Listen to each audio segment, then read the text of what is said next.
Shabbat Shalom, everybody. Rashbi here with this week's 10-minute Torah for Parashat Beha'alotcha, 5784. Rabbi Shmuel Rav, or Rabbi Shmuel ben Yehoshua, Rabbi Stephen Epstein.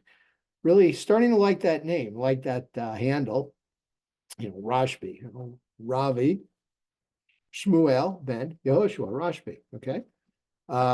Maimonides, right? Rambam, Rabbi Moses ben Maimon. They did it too, so I figured why not? I like it. One of those one name things. So before we start talking about this week's Torah, I just want to offer some sincere condolences.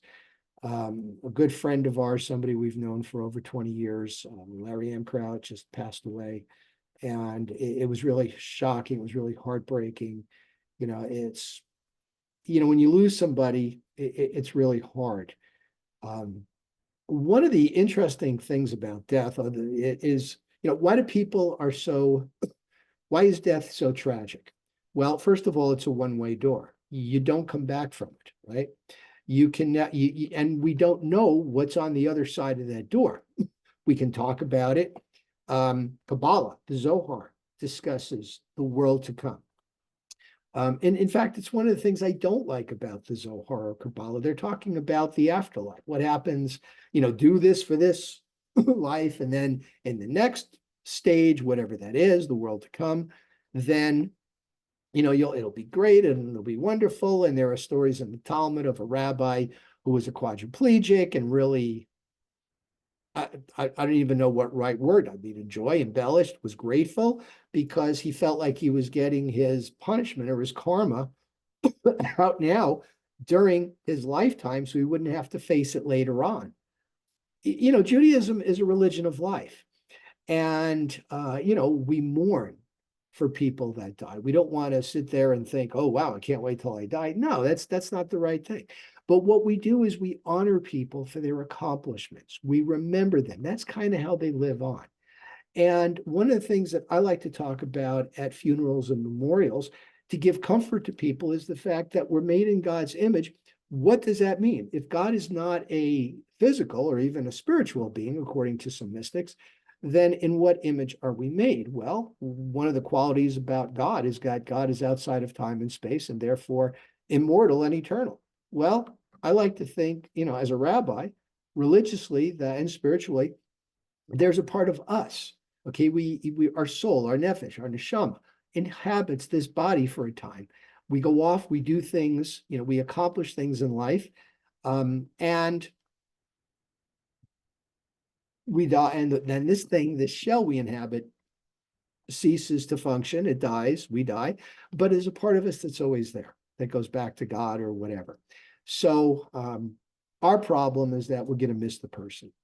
And by the way, that's why we say a mourner's Kaddish for the person for about a year, to kind of help their soul on its way. We're doing mitzvot because the person obviously cannot do mitzvot anymore. So we do it for them. And we donate money in their honor, to help them, earn some people call them brownie points. I don't know, some good mitzvot. Rabbis like to look at the mitzvot as kind of a balance sheet, a seesaw, and you want to accumulate as much good that you can do to outweigh the bad. Of course, we want to do good just to do good, right? Because that's what makes the world a great place. So anyway, condolences, of course, to the family, and we will remember him in our prayers. Turning the corner a little bit, I want to acknowledge a couple of people that are getting real involved in our service. Josh Burgess, Phil Cohen, of course, Harvey Cohen is up there is up there as my gabbai, and he does Musaf, does readings every now and then. Judy Grabiner, Trudy Lapin, they come up and they read the Haftorah every now and then. Their son, Grabiner's son, David's coming out for Shavuot to do the Torah reading. I personally love to read the Haftorah. I love to read Torah. I love to study the Torah. I love to go over the readings and know that I could just open the scroll and read the letters without the vowels, without the cantillations. I just love it. But what I love more is the fact that other people get up and do this, because this is the door of our door. This is how we pass on our knowledge. This is how we expand our knowledge. This is how we bring, that beauty and love to Judaism, to show the relevance, not that it's just a bunch of things to do, just like you have to sit in the dark on Shabbat because you're not supposed to turn on a light. That's not what Shabbat's all about, folks. It's about that spiritual connection. And the other stuff is just an aside to remove all those distractions so we can get, really focused on our spirituality. So, okay. That's my sermon, my moral, for today, for this week. So let's talk about Beha'alotcha. All right. So the title comes from lighting the menorah.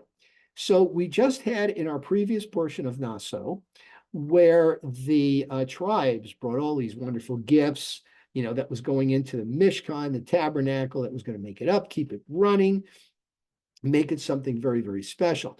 It's asking for things like gold and silver and the wood that they use, the gopher wood that they use, the fine wood, is because when you walk into a temple or even a synagogue, you want it to be special.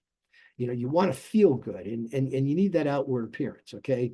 Notice when I do my 10-minute Torahs, I'm usually in a shirt and tie, usually. Sometimes not a tie, but a nice shirt. I want to show off my necklace and things.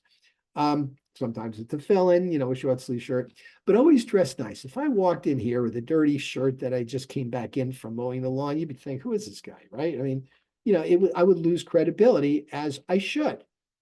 So we want to look respectful, and we want to be in a respectful place. So this portion opens up with the Levites being given the honor of lighting the lights, the menorah. Okay. And this menorah, folks, seven stems, right? 7 is a number of completion. You're thinking, well, wait a minute, isn't there like 8 stems? Oh yeah. And the shamash, doesn't that make 9? Okay. That's the Chanukiah. That's the Hanukkah menorah that came in almost 2,000 years later, when the Maccabees, the Hasmoneans, overthrew the Seleucid revolt to destroy the temple. But the original menorah, and you can see it on the crest of Israel, is 7 stems. 7 is a number of completion and perfection. God rested on the 7th day. So this is their honor. This makes them feel good, okay?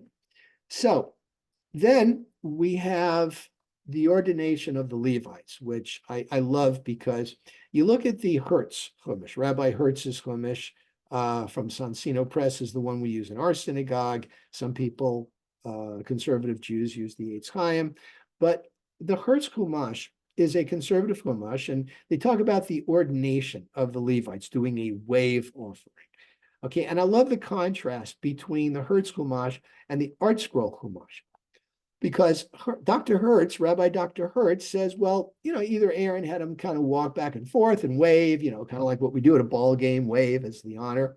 Whereas the Art Scroll takes it literally. This is fundamental Judaism. And fundamentalist Judaism says if Aaron is shown in the Torah of doing a wave service with the Levite, he magically had all this super strength to lift up 100,000 Levites, Levite ministers, and wave them, which we find a little, kind of out there.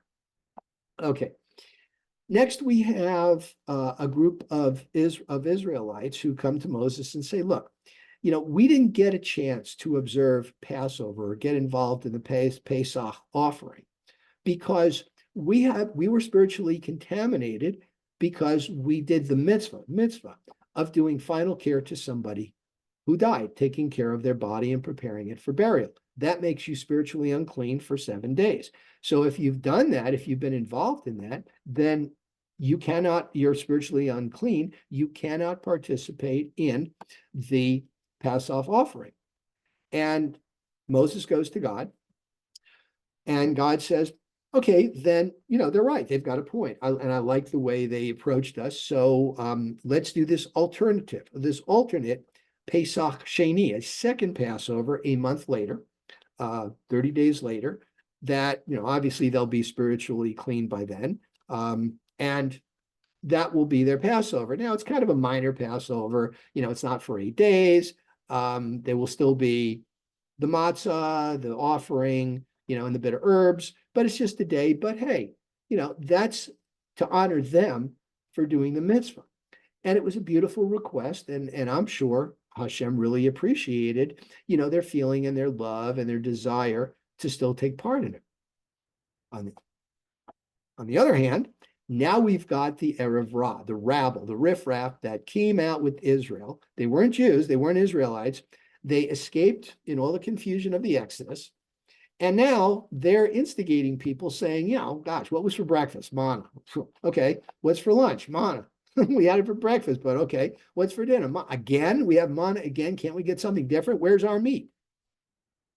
In contrast to saying, Moses, we'd really like a little bit of a change every now and then. You think you can, arrange that, just a thought. Instead, they're complaining, manna this, manna that, where's our variety? Where's our, and God's like, okay, you want meat? I'll give you meat. Not for 1 day, not for 2 days, not for 5 days, not for a week, for a month till it's coming out of your nose. God's upset. You guys just don't appreciate anything. And okay, it was, the Erev Ra, the rabble that came out, the non-Israelites, but you Israelites, the reason the Levites got the honor of being ministers is because they're the ones that stood up for God with the golden calf, right? They're the ones that observed Torah during Egypt. They didn't leave God. They were devoted the whole time. And they earned the right to take the place of what should have been the firstborn in ministering to God. And finally, we have Miriam going on about Moses and how he treats his wife. She ends up with, because of her Lashon Hara, because of her gossip, she ends up with leprosy and out of the camp for 7 days. So note the contrast. I don't mean to move my hands. I just get excited sometimes. Note the contrast of people that appreciate and are being rewarded for their appreciation and their devotion to people that just kind of, where's our meat? Where's this? Where's that? So, and it's a lesson for the rest of us too. Be devoted, be appreciative. Okay. So I'll leave you with that, and happy Shavuot and Shabbat Shalom. And as always, thank you for listening. And there's my yarmulke.